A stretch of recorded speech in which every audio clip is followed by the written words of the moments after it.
I was diagnosed with rheumatoid arthritis when I was 12, and well, when I was growing up in Colombia, my grandma has rheumatoid arthritis as well. And really, the minute that I was diagnosed, all I could see was my grandma, and she was, at that time, she was already in a wheelchair. And so just the thought of that was just terrible. I couldn't imagine what my life was going to be like. And my doctor, my rheumatologist, Dr. Jarvis, was amazing. And he assured me that everything was going to be fine, that I was just going to be a regular kid and was going to get to do everything that a regular kid did. So, of course, I was put into very strong medications right away. I was taking methotrexate, prednisone, and something else. Naproxen? Something like that. Yeah.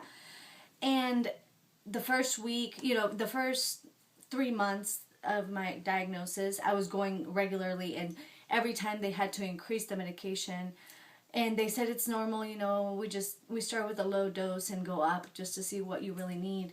But that was scary to see that I wasn't getting any better. And then finally, when we got to a good point where I wasn't in pain 24/7, one day I forgot to take my medication. I was spending the night at a friend's house, and I forgot to take my medicine with me. And literally, I woke up at like 2 in the morning and I couldn't move. I had to call my mom to come and literally get me ready, turn the shower knob on, everything. And that was, again, another really scary day. So that day, I told my mom, I said, I started looking up prednisone, and I saw the story of this kid who was also diagnosed, not with rheumatoid arthritis, but lupus.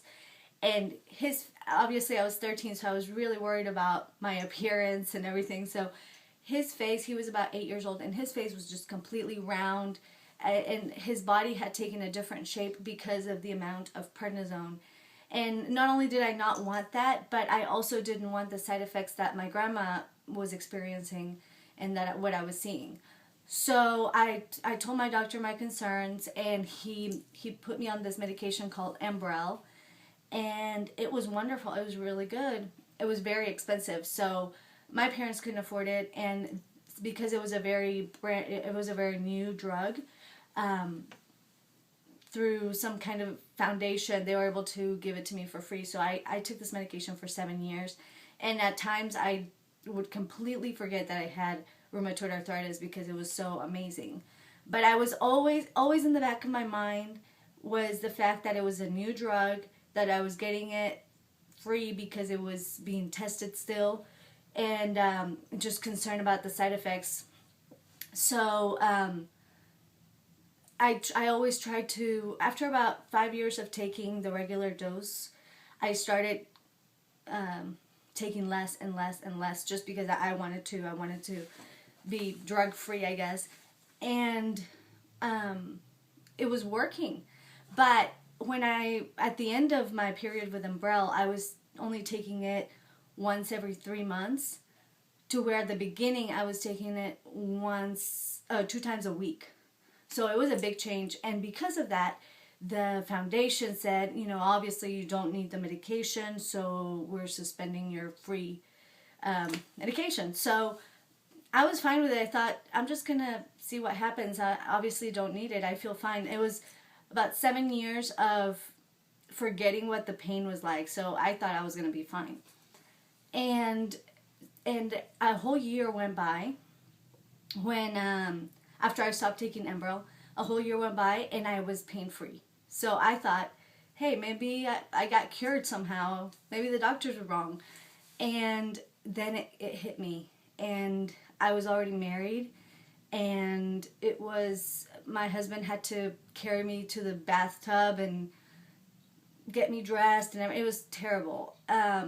So I went back to regular doctor, and we went back to the same medications, methotrexate, prednisone, all of those. And methotrexate actually made me really sick. I was like dizzy constantly. I lost a ton of weight, like unhealthy. I think I was like 95 pounds. and it was just scary. It was scary. So I said I wanted to get off of that. Sorry, this is a really long story. If you want the short version, if you want the short version, you can just go to Speaking Beginese on Facebook and read my story. But I'll continue. So I went to a rheumatologist. She gave me some other medication, hydroxychloroquine something, along with prednisone instead of the methotrexate. And the hydroxychloroquine didn't really make much of a difference. I think the prednisone was, obviously the prednisone is an anti-inflammatory and it works perfect. I mean, obviously it works, it's a steroid, it's an anti-inflammatory. But the problem is the long-term effects, the side effects of that. So because I did not want to have any of those, I was always cautious and always wanting to reduce. Well, one day, this must have been almost 2 years ago, I had an allergic reaction to the hydroxychloroquine. I didn't know what it was at the time, but I had like a rash all my arms and my legs, and then about a week later, I had a terrible, terrible itch on the bottoms of my feet. And it wasn't a fungus or anything like that. It was just crazy, and I had to put my feet in like ice water to make, I guess the pain of the ice made my brain think that the itch went away.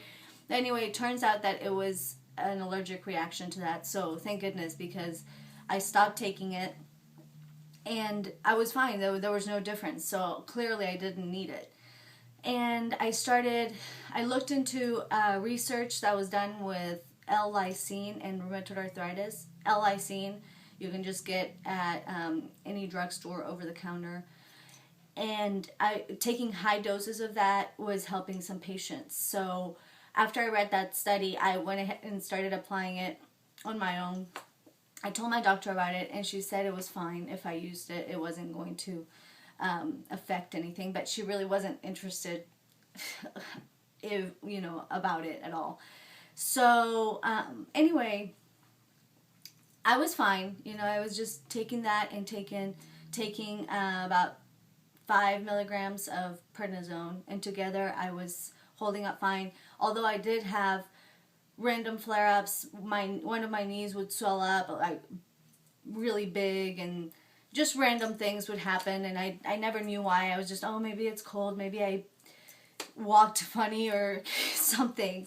So eventually, as I was being okay or normal with my rheumatoid arthritis, I had a weird test result with my blood. And it turned out what my doctor said was that my platelets were low. And she said they had been low, but they got lower and lower. And so she was worried that it was ITP, which is basically just a low platelet count. And she said what happens is sometimes if you have one autoimmune disease, which rheumatoid arthritis is, it's easier for you to get another, I guess. Your body just confused overall, and so it starts attacking itself.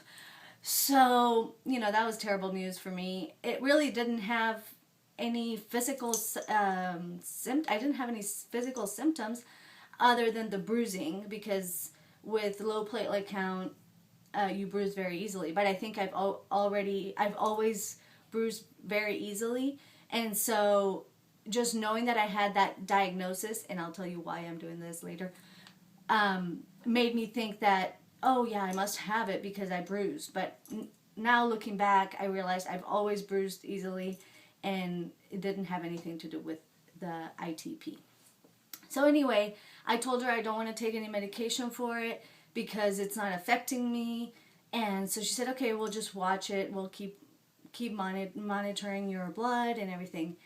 And about 3 months after that, she said, your platelets are just way too low, and I'm not comfortable with just letting you not take medication, so I'm sending you to a specialist.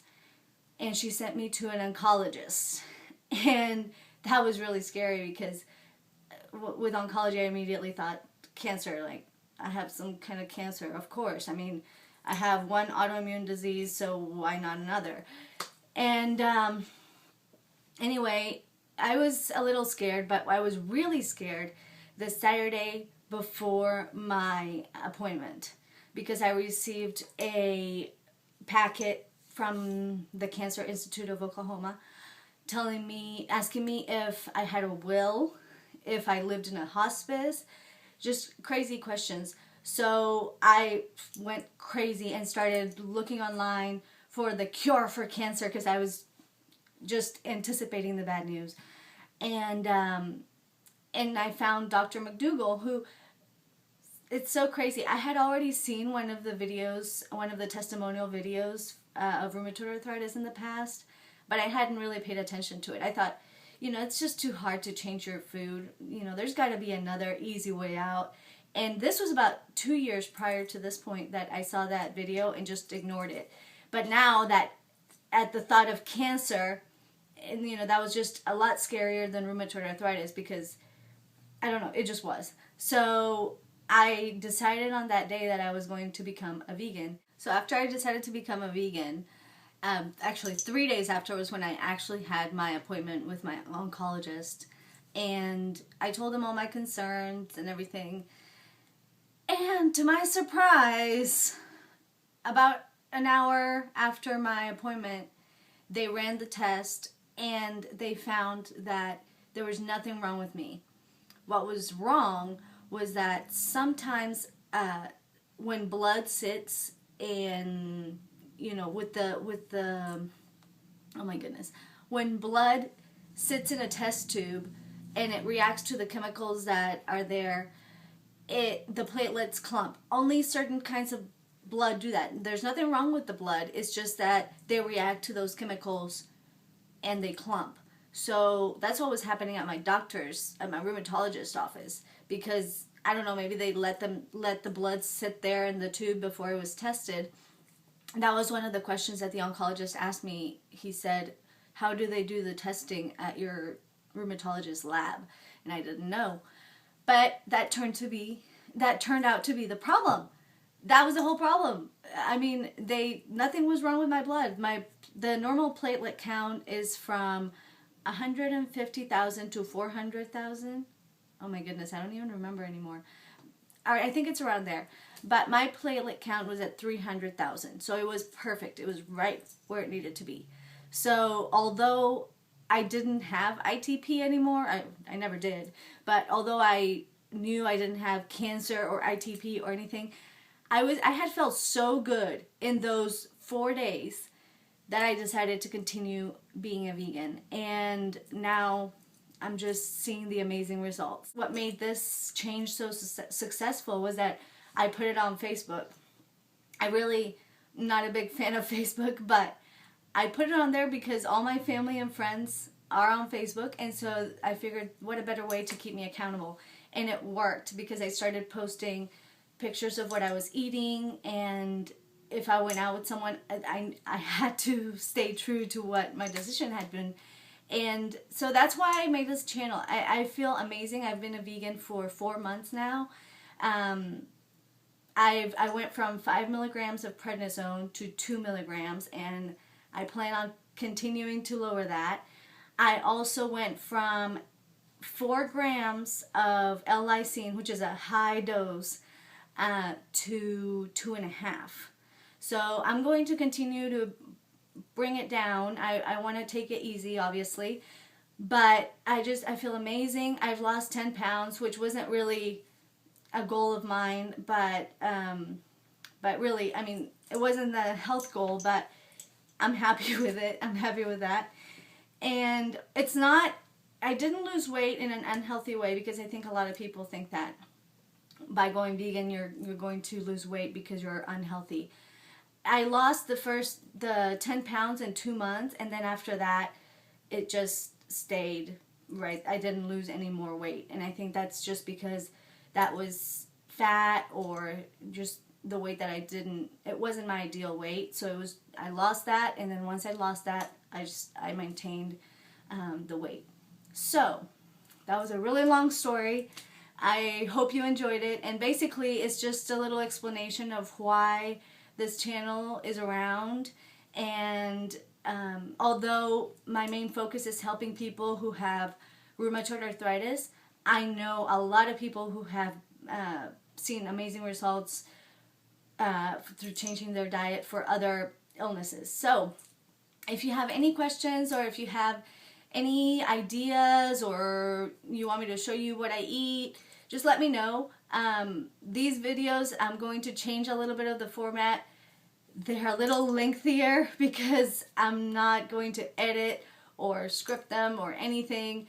I'm just going to do them and get them out there so that other people can benefit from them. I wish I had heard this before, so I think it'll be helpful for you.